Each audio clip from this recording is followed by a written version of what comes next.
यह कहानी किसी राजा की नहीं, किसी महापुरुष की नहीं। यह कहानी है हर उस इंसान की जो मेहनत करता है लेकिन फिर भी हारता हुआ महसूस करता है। उसका नाम था आरव। अंकुर साधारण शुरुआत, असाधारण सपने। आरव एक छोटे से शहर में रहता था। घर साधारण था। पिता नौकरी करते थे, माँ घर संभालती थी। घर में सुख सुविधाएं कम थी, लेकिन संस्कार बहुत थे। बचपन से ही आरव ने एक बात देखी थी। उसके पिता कभी शिकायत नहीं करते थे, चाहे हालात कितने भी कठिन हों। वह बस इतना कहते, मेहनत ईमानदारी से होनी चाहिए। नया चांद सपनों और सच का टकराव। पढ़ाई पूरी हुई, डिग्री हाथ में थी, सपनों की आंखों में चमक थी। आरव को लगता था अब सब बदल जाएगा, लेकिन असली संघर्ष तभी शुरू हुआ। इंटरव्यू दिए, रिजेक्शन मिले। हर बार कोई न कोई कमी निकल आती। कभी अनुभव नहीं, कभी रेफरेंस नहीं, कभी सीट फुल। धीरे धीरे आत्मविश्वास दरकने लगा। बारिश समाज का दबाव। रिश्तेदार पूछते, अब क्या कर रहे हो, कब तक खाली बैठोगे? फला का बेटा तो सेटल हो गया। हर सवाल आरव के दिल में एक घाव छोड़ जाता। वह मुस्कुरा देता, लेकिन भीतर से टूटता चला जाता। समुद्र की लहर, भीतर का कुरुक्षेत्र।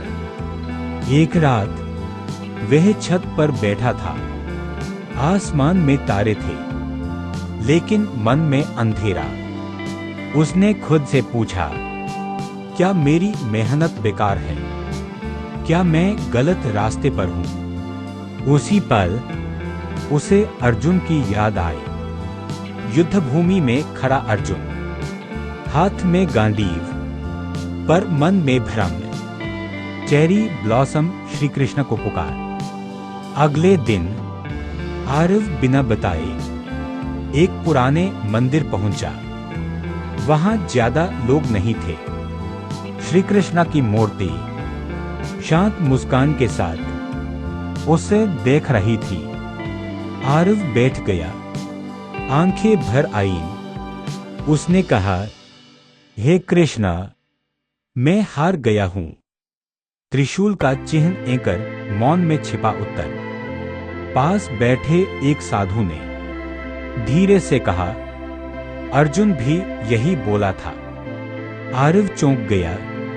साधु बोले, जब मन हार मान ले तभी कृष्ण प्रकट होते हैं। उन्होंने गीता खोली और पढ़ा, कर्मण् येवाधिकारस्ते मां फलेषु कदाचन। स्क्रॉल पेपर स्क्रॉल गीता की पहली समझ। साधु ने कहा, तुम कर्म कर रहे हो, लेकिन डर और उम्मीद के बोझ के साथ। कृष्ण कहते हैं, कर्म को पूजा बना दो।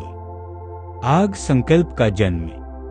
उस दिन आरव ने तय किया, अब वह परिणाम के लिए नहीं, सही कर्म के लिए काम करेगा। वह रोज समय पर उठने लगा, पढ़ाई में मन लगाने लगा, खुद को बेहतर बनाने लगा। धीरे धीरे मन शांत होने लगा। टॉर्नेडो परीक्षा का दौर, लेकिन रास्ता आसान नहीं था। फिर रिजेक्शन आए, फिर ताने आए, फिर अकेलापन आया। मन बोला, छोड़ दे सब भाई। उसी समय कृष्ण की सीख याद आई, डटे रहो। अंकुर पहला अवसर। कई महीनों बाद एक छोटी कंपनी से कॉल आया। काम कठिन था, पैसा कम, लेकिन आरव ने हाँ कहा, क्योंकि यह कर्म का अवसर था। वह पूरी ईमानदारी से काम करने लगा। चेरी ब्लॉसम अहंकार की परीक्षा। काम की तारीफ हुई। सबने कहा, तुम बहुत टैलेंटेड हो। मन में अहंकार सिर उठाने लगा। उसी रात आरव ने गीता खोली। अहंकार से किया कर्म बंधन बन जाता है। वह फिर झुक गया। नया चांद, अचानक गिरावट। एक दिन कंपनी बंद हो गई। आरव फिर बेरोजगार। सब कुछ शून्य। इस बार वह रोया नहीं, बस बोला, हे कृष्णा, मैं चल रहा हूं। बारिश विश्वास की असली परिभाषा। अब उसके पास पैसा नहीं था, निश्चितता नहीं थी, फिर भी उसके भीतर शांति थी, क्योंकि वह जान चुका था विश्वास का मतलब सब ठीक होना नहीं, चलते रहना है। चेरी ब्लॉसम मां के रूप में कृष्ण। एक शाम मां ने खाना रखा और कहा, थक गया होगा, बस इतना ही। उस पल आरव समझ गया, कृष्ण कभी मां बनकर, कभी मौन बनकर साथ होते हैं। सूर्योदय सुबह का, सूरज नई सुबह। कुछ समय बाद एक नया अवसर आया। इस बार आरव डरा नहीं, उसने अपना सर्वश्रेष्ठ दिया। चमकदार तारे, सच्ची सफलता।